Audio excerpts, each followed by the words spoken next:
the night, something strange is going on.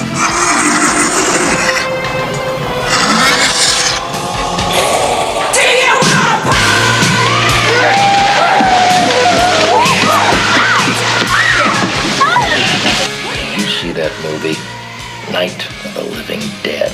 Sure. They ship those bodies. Well, say hello. The dead have risen from the grave. Mister, there's 100 of those things out there. How many did you say? 100?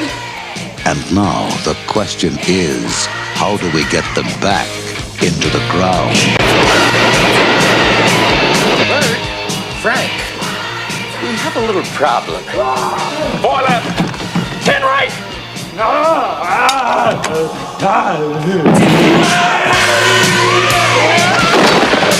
That goddamn chemicals! It's all over everything! Stupid asshole! Watch your tongue, boy, if you like this job! Like this job!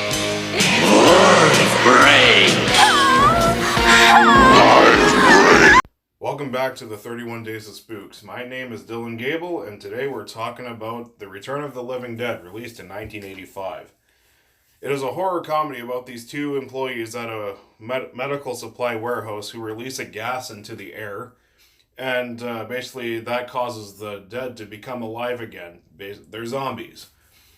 Okay, so this film is one of my favorite zombie films. I think it's a ton of fun. It's not scary, but it is a really good time. I highly recommend it for its entertainment value. The soundtrack kicks ass. The characters are all memorable. I love the characters in this film, and the zombies are cool. They're really smart, too. That's one thing you never really see in zombie films, is how smart a zombie can be. I guess another example I can really think of is Scout's Guide to the Zombie Apocalypse, but in that movie, it's very, very inconsistent on how the zombies are. This movie is pretty fucking consistent the whole time. All the zombies are pretty smart. Like, there's several scenes where, like, the main characters try to get help, and then every time help comes, the zombies just hide out and wait for them to come so they can attack. It's really cool. I love that. This movie is very creative. Also, I also love how bleak this movie is. Like, there's not a shred of fucking hope for these characters. Especially considering this is a comedy and, like, the lack of hope for these characters, I definitely think it's a bold move, and I really like it. The cinematography, the set design, and all that shit, like production value, I think it's top notch.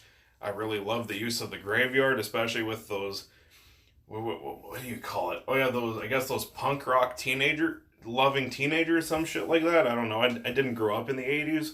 I do know punk music, but never really grew up in the 80s to really know that scene, but I think it's really good. It's very good. The practical effects, like the zombie design and the gore and shit like that, all that is really well done. This movie isn't all that gory, but whenever it does show gore, pretty good stuff, especially a part where you actually get to see a brain fall out of a guy's head. That's really good stuff. Alright, so, is there any issues I have with this movie? Really trying to think of something here. I guess not all of the comedy works. Some of the comedy, it's not very top-notch, but that's really it. Overall, very fun movie. I love it. If you really, really want a good zombie, like a good, fun 80s cheese fucking zombie movie or some shit, yeah, this movie's perfect. I'm going to give The Return of the Living Dead an A. I think it's awesome. You should definitely check it out this Halloween. Anyways, see you around. My next review will be Maximum Overdrive. Totally looking forward to reviewing that. Yeah.